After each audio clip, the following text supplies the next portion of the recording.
امام ابن حجر مالدار تھے اور عمدہ لباس زیب تن کرتے تھے۔ ان کے پڑوس میں ایک غریب تنگ دست غیر مسلم رہتا تھا۔ ایک دن امام ابن حجر مسجد کے لیے نکلے تو وہی غیر مسلم پھٹے پرانے کپڑوں میں ان سے ملا۔ اس نے ان کا راستہ روک لیا اور کہنے لگا، تمہارا نبی صلی اللہ علیہ وآلہ وسلم یہ کہتا ہے کہ دنیا مومن کے لیے قید خانہ اور کافر کے لیے جنت ہے۔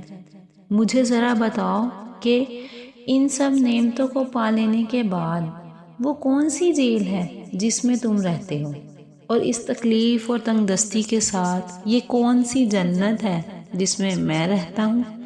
امام ابن حجر نے جواب دیا، جنت میں اللہ تعالیٰ نے جو نعمتیں تیار کی ہیں، اگر مجھے ان کا اندازہ ہو جائے تو جس حالت میں میں ہوں گویا میں جیل میں ہوں۔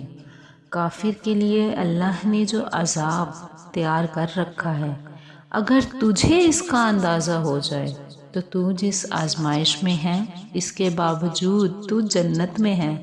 اس آدمی نے تھوڑی دیر کے لیے سوچا، پھر کہنے لگا، تمہارے رسول نے سچ فرمایا، اور وہ ایمان لے آیا۔